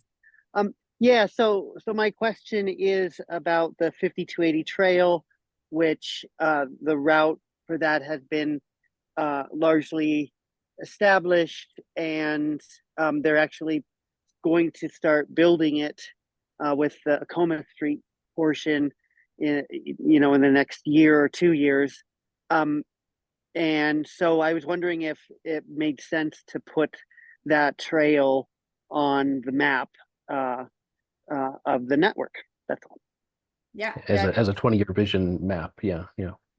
So the 5280 trail is all of the lines on here that do include that loop and that trail.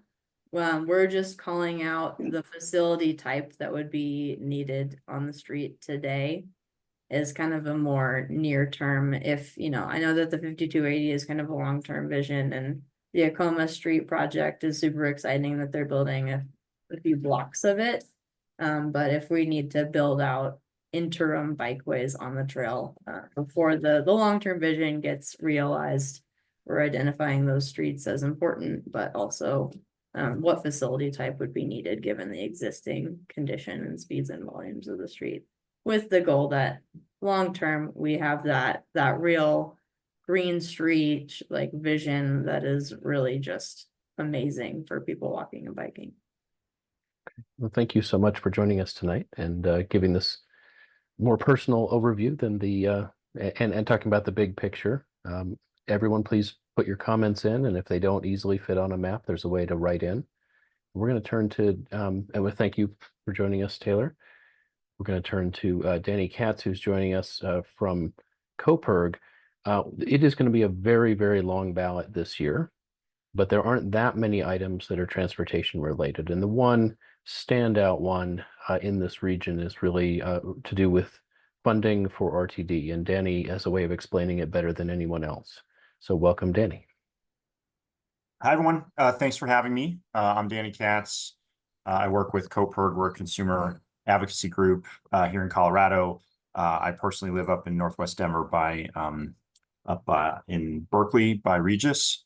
I'm here on behalf of the Keep Transit Moving Coalition, which is working to pass ballot initiative 7A. So hoping everybody here votes yes on 7A.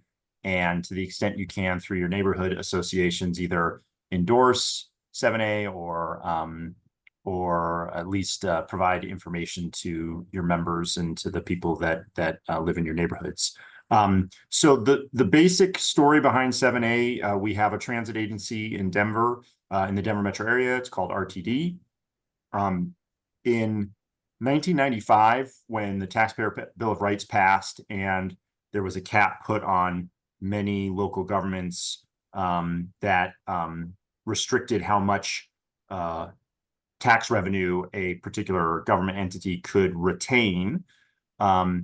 Tabor was exempted, or RTD was exempted. Voters exempted RTD through 2005. In 1999, voters exempted RTD again until they paid off a certain set of bonds. And so RTD, as far as I know, has never actually had the Tabor cap imposed upon them. The main source of revenue is a sales tax. And so the 0.6% sales tax that RTD has that goes to its core base system. So this is not the fast tracks funding, but this is for its core base system. So mostly what it uses to maintain what it's got to fund the buses and the trains and expand the system and bus stops and safety measures, all those sort of things. The bonds are going to be paid off this year. So without voter action starting in January, RTD will have a cap. And that will likely mean, on any given year, there may or may not be money that RTD is not allowed to keep. But just looking historically, there will be times when RTD will have to, will not be allowed to retain all the money that it raises. And if you look at other government entities in a similar situation, we expect there'll be years where something like 10% of its funding will be cut because they won't be able to keep it, which is about $60 million for RTD. That's a significant amount of money, especially because for many of us transit advocates, we don't think RTD is providing the level of service that it needs to be providing. We don't think the system is as safe as it needs to be. We don't think the system has been maintained as well as it should be. And so it just feels like the last thing we should be doing when we need a better transit system with more service, more frequency, more reliability, more safety, is to cut them. So 7A would basically keep the Tabor cap off of RTD like it has been since 1995. So basically just keep RTD moving forward with the money it currently retains. If voters don't vote for it, then the cap will be imposed, and we expect cuts at some point in the not too distant future as the economy goes up and down and sales tax goes up and down with it. So it's really important. We need to make sure people know about this. We think most people would agree, whether you ride transit or not. I think most people understand it's helpful to have a transit system in a city, if not critical. And so the idea that we could ensure that RTD can continue to keep its money. So the good news is this doesn't raise taxes. This just allows them to continue to keep what they have been able to keep for the last 20 years. I think a lot of people will think that makes a lot of sense. The problem is, as Joel said when he kicked this off, is the ballot's going to be thick. And so this will be one of the last things that voters see. And so it's really important that we make sure that every entity out there that a voter may go to for information, whether it's a neighborhood association or a union or a business, an employer, whoever it may be, that they see information that's telling them what is at stake and encouraging them to vote yes. the Keep Transit Moving Coalition is, like I said, the campaign coalition. I'll put the website in the chat here, which is where you could go to demonstrate support via an endorsement or get information that you can disseminate. And let's see here, let me just get that. And you can also see on that link the endorsements that have come in so far, and I think it's pretty impressive. We've got a number of major business associations, dozens of elected officials on the state and local level, all across the district, the Cross Disability Coalition, AARP, NAACP, lots of community organizations, environmental groups. So we think that there's a broad coalition so far, but we are always looking to add more. So happy to answer any questions, but again, we want people to vote yes on 7A. Without raising taxes, we can at least continue to invest in RTD and allow them to keep the money that they've been that they raise. It is, in my personal opinion, we probably will need to invest more at some point, but at the very least, we should make sure they're not being cut right now. So happy to answer any questions. Thanks. We got about 5 minutes for questions. I haven't seen any questions proposed in the chat, but there is one from Leslie. Well, yeah, that's sort of a question from me. Interneighborhood cooperation, because it's an association of neighborhood groups, when it takes a position, it takes a long time. It takes about 3 months to take a position, to announce that there will be a vote, to give time for delegates to go back. We tend to not have votes anymore at a meeting. Instead, there's a long period for delegates to vote online. So INC has taken far fewer positions than it has in the past, deferring to individual neighborhood organizations. Now, that can change if something is vitally important. Denver INC did endorse 307 for sidewalks, for instance, but I don't see it on track to do this, just given the lead time and very, very slow, deliberative and slow decision making. But yeah, let's other questions. Bruce has a question about RTD sales tax. Yeah, so I can answer that 2 ways. So the current sales tax, the 0.6% that RTD has that uses for its core operations, that sales tax is not set to sunset. That's an ongoing sales tax that's been in place, I think, since the beginning of RTD, but certainly for the last 20 plus years. The measure that's on the ballot, 7A, we would be voting to permanently remove the Tabor cap from RTD. So there would not be another call to question, so to speak, at any time in the future. To the extent that anyone thinks RTD should have less money, you could easily, run a measure and just cut the tax rate or cut the sales tax there. But at this point, no, the 7A would be a permanent exemption, like many local governments have done. Thank you. Okay, well, this is certainly confusing why it wasn't already hitting this cap, and you explained that well, why it's hitting the cap now or is about to hit the cap, but it would be devastating. 10% of the tax having to refund in any given year would be a huge hit to the amount of service that they could provide.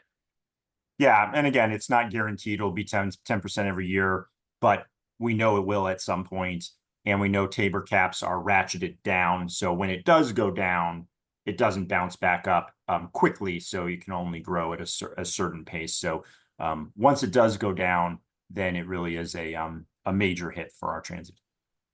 Okay, thanks so much for joining us on this this important topic and working this in. We do have, I don't know, Danny, if you're involved or not, INC this Saturday is having an overview of several of the items on the ballot, not all of the items. Do you happen to know if this is one of them this Saturday? I don't. I've been so focused on just making sure we get a basic list of endorsements. And then we had a media kickoff last Friday that some people here came to, and thank you for coming. So no, I think we're just pulling together the calendar. Don't assume we know of any particular events. So please invite us to anything so we can share what we know. Thanks so much. Also related to RTD, many of the districts, not all the districts, have their RTD board member up for election. Oftentimes, this is not a position that people pay attention to. Not many people run traditionally. Sometimes nobody runs. It's just a write-in candidate. And I think that's because it's not a highly recognized by the public position, but it is very important. So if you're going to have RTD on your ballot, or if you open your ballot and see that you have RTD directors to pick from, please look them up. Some of the RTD directors have started putting position statements on their websites. I've seen things like the schedule should be a promise. You should be able to count on the service that they say they're going to offer, because you are, in a sense, betting your job on it, betting your ability to get around on it. And so whatever is important to you, compare the candidates, see what they're saying about it. This is an interesting year that's bucking the trend. We have a lot of people running for RTD board, and they're saying why. So please take advantage of that as a voter. Yeah, and I'll just add, I think for almost everyone in Denver, your RTD board member is up. So most of the districts, the main Denver RTD district is definitely up. The one that's southern by Inglewood is up. The one that's kind of out by Aurora is up. So highly likely you do have a a RTD board member on your ballot. Great. Thank you, Danny. We're going to turn to thank you. We're going to turn to our final topic here. Commander Jacob Herrera, I'm going to make you a co-host. Commander Herrera is with Denver Police Department. And I reached out and said, I actually reached out to Councilman Chris Hines and said, who could you connect me with who knows a lot about the new automated license plate readers that were announced earlier this year? Denver's already done things with automated license plate readers, so I hope we can understand this in the context of what were they doing, plus what are they doing now? What problems are they trying to solve? What are the privacy protections, and what are the successes been so far? So immediately I got connected with Commander Herrera, and thank you so much for joining us. No problem. Thanks for having me. Do you see a PowerPoint? Yes, it's not in presentation mode, but we see your screen. Thank you.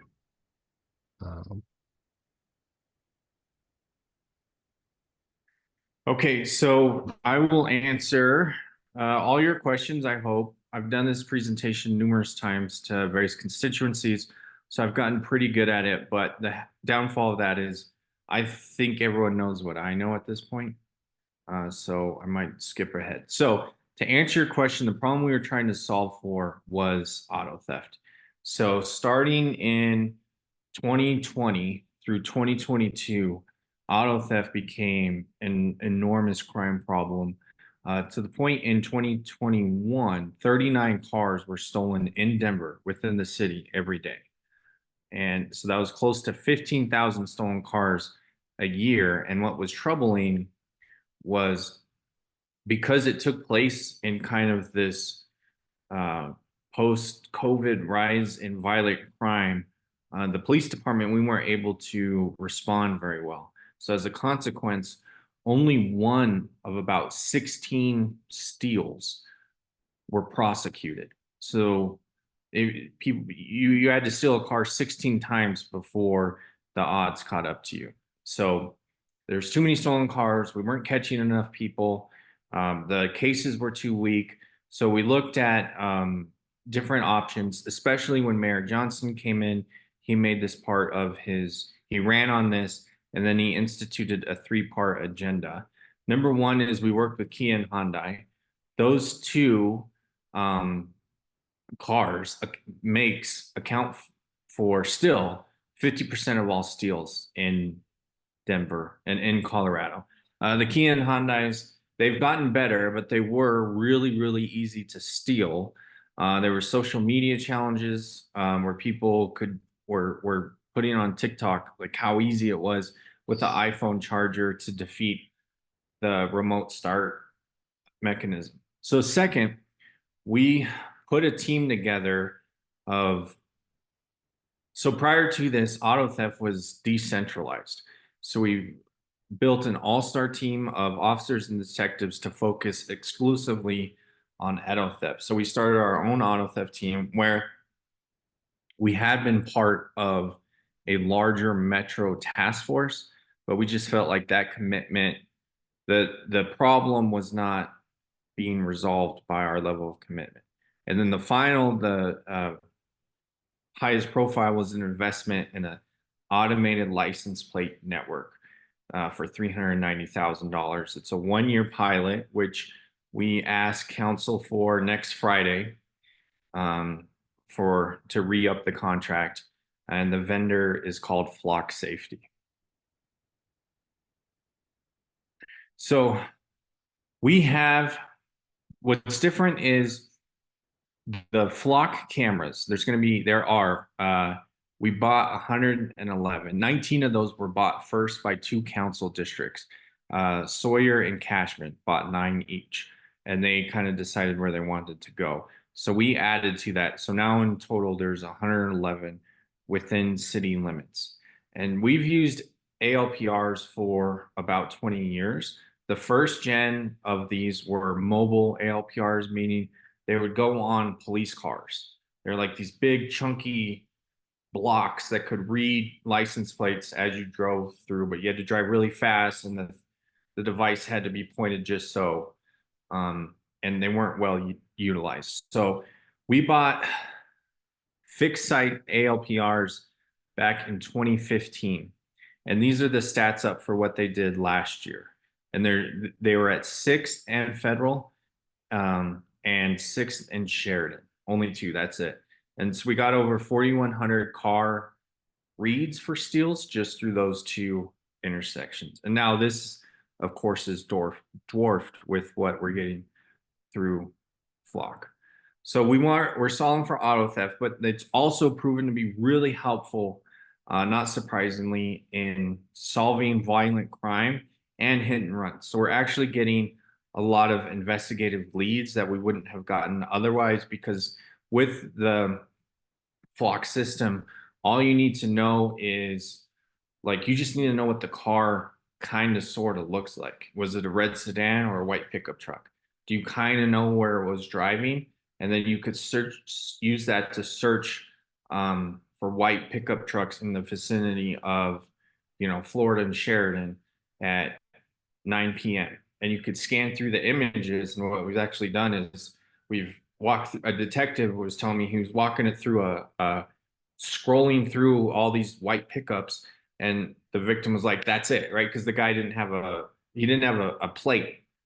It was like a temp tag. Temp tag got stolen. They ripped off. He's like, that's my truck, right? That's my lawnmower back there. And so we were able to use that still image to fingerprint that car as a steal. And then anytime it went through the network, we got pinged on it. We were able to recover it.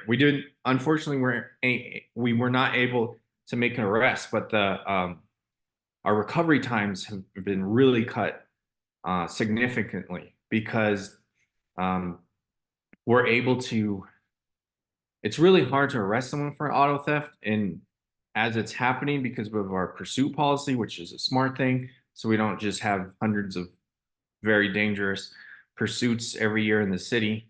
So it's very labor intensive to make these arrests. But what we can do is we can locate the stolen cars faster and just kind of harass them, because most stolen vehicles are used in the commission of other crimes, right? They want to use it to do a burglary, a robbery.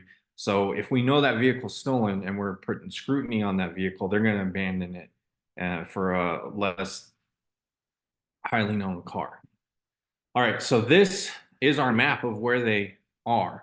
And they kind of moved a little bit because we had to fight with Excel on whether or not we could use their polls, and sometimes we could or couldn't.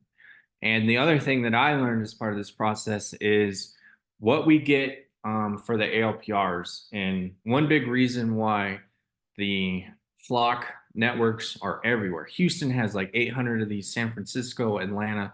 So a lot of cities are doing what we're doing and building a network, is because those cameras we bought in 2018 were $10,000 per unit. These cameras are $3,600 a unit, and they're solar powered. So they're far more easier to maintain and move because you don't have to cut wires and stuff. And so this is where we put them. But for your $3,600, you get 2 lanes of traffic per direction of travel. Does that make sense? So you don't get a global 360 view of an intersection. So some intersections like Federal and Alameda, we needed 4 cameras to blanket that intersection. So our 111 cameras are only in about 60 different intersections. So this is what it actually looks like. So we get a picture of the plate. You get a geocoded pin drop on Google Maps of where it was, and then you get an image of the license plate of the car. So it only shows you the back. It uses AI to scrub occupants. So you don't see the driver. You don't see if it's occupied. That's removed by their AI system. So this is what you would get if I would log in now. You'd see this with a bunch of different alerts and stolen vehicles and stolen license plates, of course. So that's how it works. So there's no facial recognition. It's just reading the plate. Gives you a picture of the car that you can match if you don't have that license plate. The other thing it doesn't do is it doesn't link to DMV.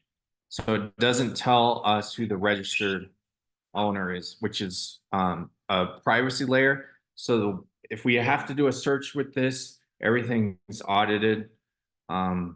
So it would know that Jacob Herrera, did an audit on this vehicle at this time, in case there were any allegations of misuse. So all images are stored for 30 days and then they're gone forever. That's a Flock thing. It's a Denver thing. The state of Colorado, this is classified as a passive surveillance device because the cameras aren't video cameras. They're high-speed cameras that take hundreds of still images of the cars every minute or so. But we can't tap into it. We can't say, oh, look, there's an assault at Colorado and Colfax. Let's go live view into that camera. It doesn't work that way.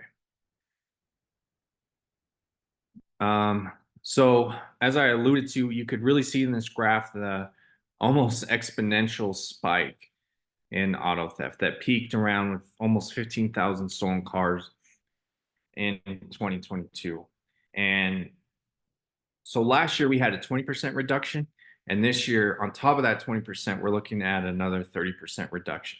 So we're going to be back around where we were in 2020, a little before that. This year, I think we're going to be closer to 7,000 stolen cars. So about a 50% reduction than our peak there in 2022. And the other thing that has happened is because Flock is kind of like the Apple of smartphones. They have a really good system. They're fast and they're, the first iPhone, there was nothing to compete against it. And that's how Flock emerged. So that is to say, Lakewood is buying about 30 cameras. Aurora is putting 80 cameras. Every metro area is investing in Flock. And then because of that, it grows that network. So now, like we had a vehicle stolen 2 weeks ago. We're like, it's in Billings, Montana. And we were able to call the victim, hey, is there any reason, just, maybe you recovered it. Is there any reason your vehicle should be in Montana? No, absolutely not. And, Billings was able to get that much smaller department. So stolen car was a really big deal for them. But we were able to recover that vehicle faster and have a better idea of, and it makes a better case for the prosecution. Because you could say, okay, your car was stolen at Alameda and Broadway, and yet here's this little crumb of trails of evidence of you going up to Montana. And so it makes for a good case. So successes so far. So we went under contract in,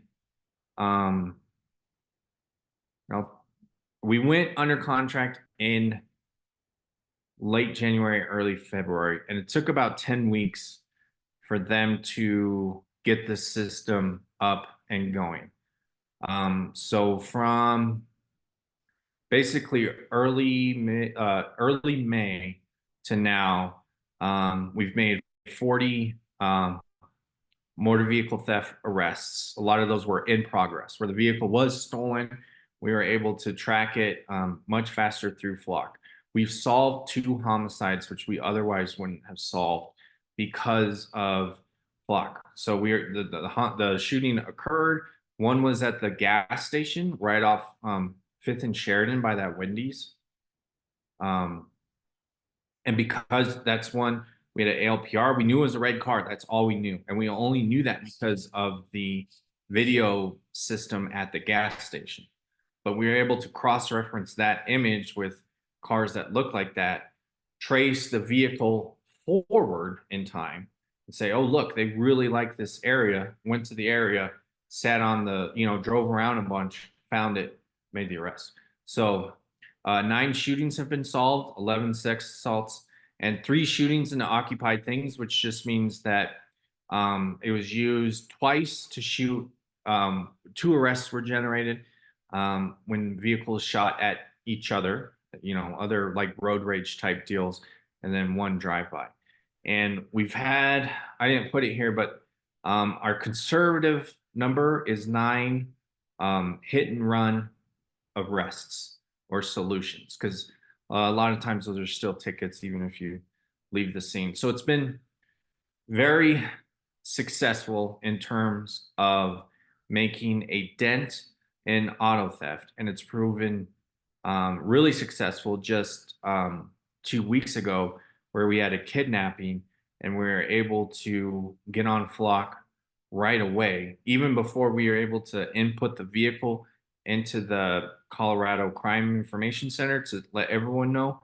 We were able to do that through Flock and follow and figure out within like 6 minutes of us getting on scene that the car was in Thornton.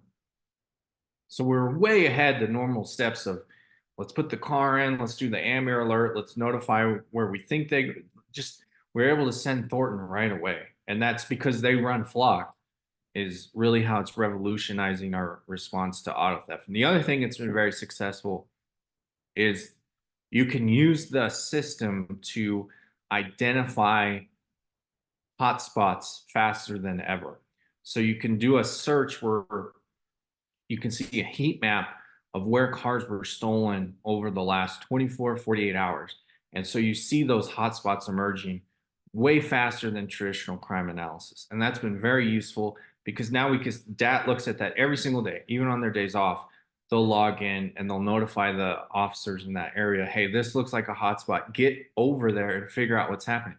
Because not only is it where cars are being stolen, but where are they being dumped, right? Where are we recovering the vehicles? Because that means there's a prolific car thief nearby. So everything is saved for 30 days unless it's tagged as evidence. Then it exists as per our evidence retention policy, and the case goes with the district attorney. Other than that, everything goes after 30 days, it's gone forever. And so we have a transparency, let me end this here, portal that's public, where anyone can log on and see how DPD is using, or kind of passively what the system is doing. And so, for instance, we get close to 2 million reads a month. So that means the system's picking up 2 million vehicle license plate images per month, and we get about 86,000 hits. Yeah, I think Pete is right. It seems like you've got maybe 2 screens and you're showing something else, or you're only showing the PowerPoint. If you're trying to show us something. All right, sorry. I will put that. All right, I stopped sharing. I'm going to put the link to the transparency tab. So You can pull it up on your own.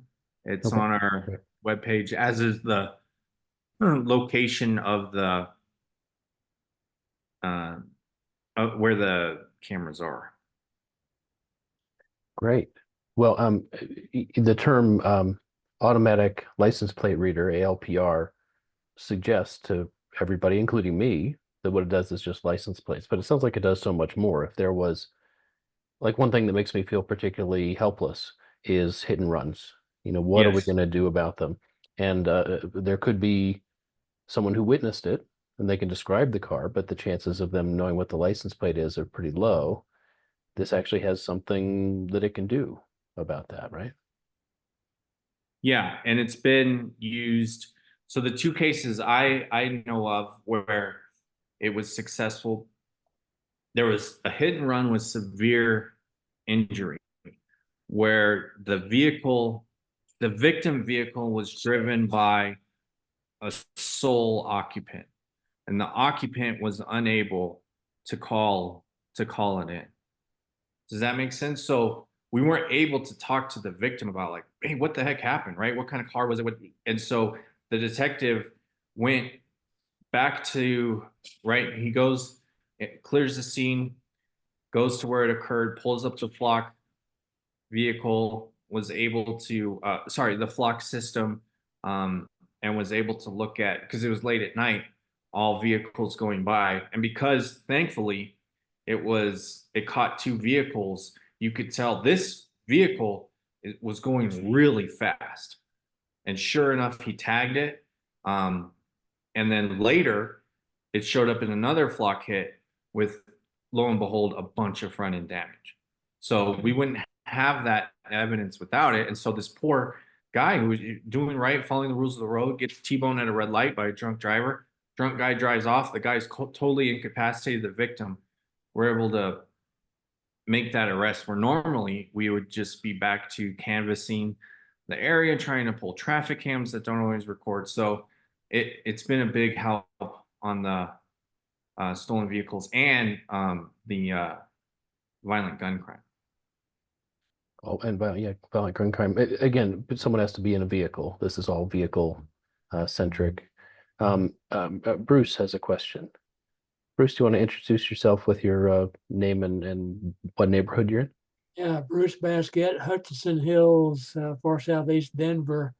Are there a bunch of known locations in the metro area where cars are routinely dumped and found?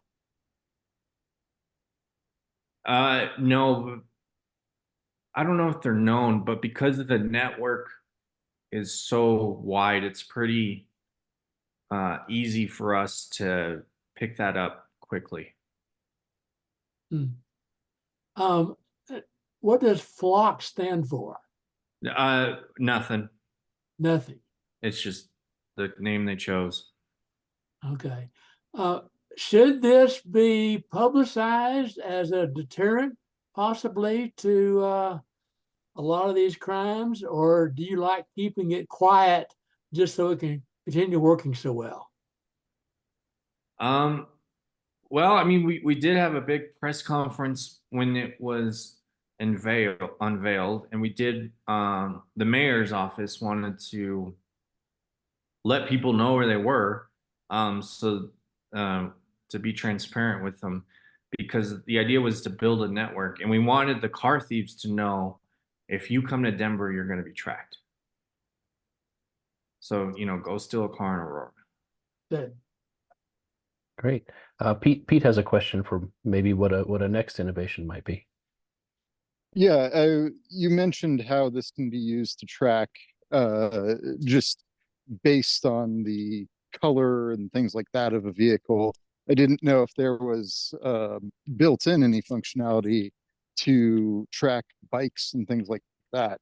I imagine most often they end up in box trucks shipped to Mexico, but certainly there's some bikes that are ridden around the city. Yeah, that's a really good idea. I don't know. I mean, their whole system is set up. It's to recognize vehicles, but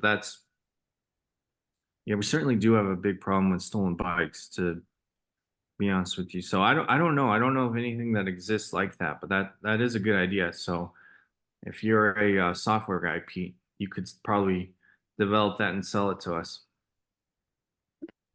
Or you could recommend it to Flock, and they'll keep cornering the market with better and better tool. Yeah, yeah. A question I have is, what else is Denver doing with automatic license plate reading? You know, what was done before probably hasn't gone away because maybe it's used for different purposes. I always imagined that perhaps some of the vehicle mounted license plate readers might be being used for parking restrictions where cars have to move every once in a while, Right. or maybe looking for stolen cars, or maybe looking for other things. So what's the whole suite that's currently being used? So right away has it to check right of way can drive around and make sure your vehicle, it compares your license plate with to see if you're a perennially unpaid ticket kind of guy. So they can boot your vehicle, stuff like that. The police use them, special units use them a lot, that are our fugitive team who looks for people after there's a warrant for like homicide stuff. They use it a bunch. So we have the red light cameras, a couple of those, and those they're not really used in terms of traditional law enforcement. It's more traffic safety. But there is some talk of whether or not a system, I don't know of one, but I've been to a lot of community meetings where people are asking if the city can invest in like an ALPR system for expired license plates, for instance. And one, I don't know if the city would want to, and two, I don't know of a vendor in this space who's developed that yet. The airport uses them a ton to monitor their parking lots. Every major sports facility, Coors, Invesco, Pepsi, they have them outside everywhere, both for security and to track like well, mostly for security, but that's how it's used. This is certainly, this Flock system is our biggest single line item investment. That's fascinating. The topic of automated license plate readers came up at the beginning of the meeting where we had the head of DOTI, the Department of Transportation and Infrastructure, on, and the question came up. So automated enforcement, I think we were talking then about the possibility of automated speed cameras. Yes. Depends on there being a license plate and depends on being able to read it.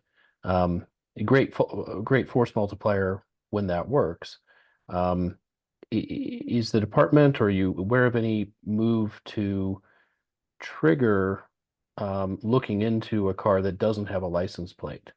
So while the ticketing is moving to automation for things like speed cameras in the future, a police officer could be dispatched to deal with someone that didn't have a license plate. Yes. So we do a version of that, but it's always tied to specific crime problems. So we were just out at yesterday, the 800 block of South Oneida off Monaco and Leedsdale, and they have a big apartment complex that is having violent crime issues, and like every 5 out of 10 vehicles there had no tags or well expired tags. So it's a good way for us to generate a reason to contact, look around those vehicles. But yeah, there's been more.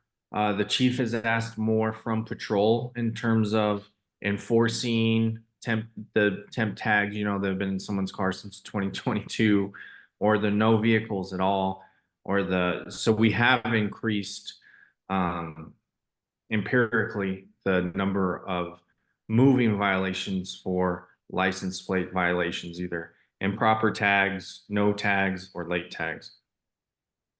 But we still haven't caught up to the scale of the problem. Mm-hmm. Yeah. You're definitely thinking like a police officer, a reason to contact. You know, all the tags have been removed from the car. That's a reason to contact. That's a great perspective. I was talking with the Colorado Department of Transportation folks who do the express lanes a few months ago, and their vendor that's doing their safety program in the express lanes for people weaving in and out was talking about how, because their system is tied into the database of registered license plates, whatever that Right. database is called, they actually had a hit. I don't know if it was in Colorado or somewhere, where the recognized type and color and everything of the car did not match what the license plate was for. Oh, And yeah. that sure. struck me as a fascinating thing that could be instantly referred to law enforcement as some good reason to contact. This is a expanding space. Thank you for telling us about the protections in terms of the data, the logging, and as well as the retention. So, and the fact that it's not a video, you can't go back and watch people. You're looking, this system's tuned to do one thing. So that gives us good perspective. I appreciate you joining us and agreeing to reach out. This is being recorded. We're going to upload this to INC's YouTube channel. So all the folks that were at all the other options tonight, and there were a ton of other options tonight. Everybody decided September 12th was the night to have public meetings. We'll be able to watch this again. So Commander Herrera, thank you for joining us. Everyone else, thanks for being here. And we'll see you next time. We're going to meet the second Thursday of November. See you then.